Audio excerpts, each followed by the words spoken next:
اس کے منہ سے نکل گیا کہ میں غریب ہو جاؤں، مگر اب کچھ نہیں ہو سکتا تھا۔ آہستہ آہستہ بخشو کی تمام دولت ختم ہونے لگی۔ ایک دن ڈاکوؤں نے اس کے گھر ڈاکہ مار کر باقی کی رقم بھی لوٹ لی۔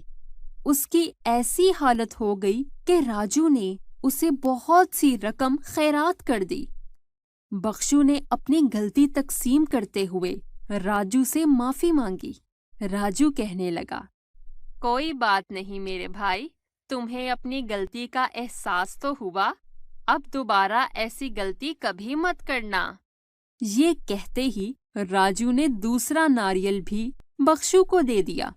بخشو اس ناریل کو گھر لے گیا اور آئندہ کے لیے لالچ سے ہمیشہ ہمیشہ کے لیے توبہ کر لی اور پھر سے امیر ہو گیا۔ تو بچوں، ہمیں اس کہانی سے یہ سبق ملتا ہے کہ جو لالچ کرتا ہے وہ ہمیشہ نقصان اٹھاتا ہے۔ جو اللہ پاک نے آپ کے نصیب میں لکھ دیا ہے وہ آپ کو ہر حال میں ملے گا، اس لیے کسی سے حسد نہیں کرنا چاہیے اور ہمیشہ اپنی کمائی کا کچھ حصہ غریبوں پر خرچ کرنا چاہیے۔ اور ہم امید کرتے ہیں کہ آپ کو ہماری یہ ویڈیو پسند آئی ہوگی۔ ہمارے چینل کو سبسکرائب کرنا مت بھولیے گا۔ شکریہ۔ بھلے وقتوں کی بات ہے، ایک گاؤں میں دو کسان بھائی رامو اور شامو رہتے تھے۔ وہ دونوں دن بھر کھیتی باڑی کرتے اور پاس کے شہر میں جا کر غلہ بیچ کر اپنی گزر بسر کرتے تھے۔ رامو بڑا ہونے کے ساتھ ساتھ نہایت رحم دل بھی تھا۔ وہ اپنے چھوٹے بھائی کا بہت خیال رکھتا تھا، ہمیشہ اپنے چھوٹے بھائی کی ضرورتیں پوری کرتا اور اس کے پسند کی ہر چیز اس کو خرید کر دیتا تھا۔ جبکہ شامو بہت ہی لاپرواہ اور چالاک تھا۔ اس نے کبھی اپنے بھائی کے بارے میں نہیں سوچا تھا۔ کبھی کبھی تو وہ کام نہ کرنے کے عجیب عجیب بہانے تلاش کرتا تھا۔ اس کے بعد سارا کام رامو کو اکیلے ہی کرنا پڑتا، لیکن رامو پھر بھی بہت خوش تھا۔ ایک دن کی بات ہے، شامو مٹی کھود رہا تھا کہ اسے ایک صندوق ملا۔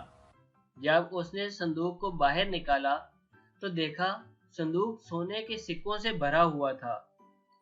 وہ بہت خوش ہوا، لیکن وہ لالچ میں پڑ گیا اور اپنے بھائی کو بتانے کی بجائے صندوق گھر لے گیا اور اپنے کمرے میں چھپا دیا۔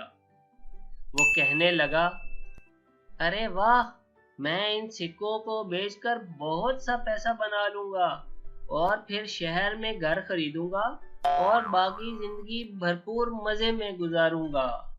شامو نہیں چاہتا تھا کہ اس کے بھائی کو اس صندوق کے بارے میں پتہ چلے، لہذا اس نے گھر سے باہر جانا ہی چھوڑ دیا۔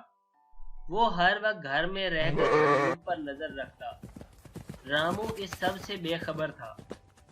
گھر بیٹھے ایک دن شامو بیمار پڑ گیا۔ رامو کو اپنے چھوٹے بھائی کی فکر ہوئی تو وہ ڈاکٹر کے پاس گیا اور اس کے لیے دوائی لے کر آ گیا۔ اس نے دن رات شامو کا بہت خیال رکھا، حتیٰ کہ رامو نے اپنے بھائی کی دوائی کے لیے اپنی چہیتی سائیکل تک بیچ ڈالی تھی۔ شامو جانتا تھا کہ رامو کو اپنی سائیکل بہت پسند ہے اور یہی ایک سب سے قیمتی چیز اس کے بھائی کے پاس ہے، لیکن رامو نے اپنے بھائی کے لیے وہ تک بیچ ڈالی صرف اس لیے کہ وہ ٹھیک ہو سکے۔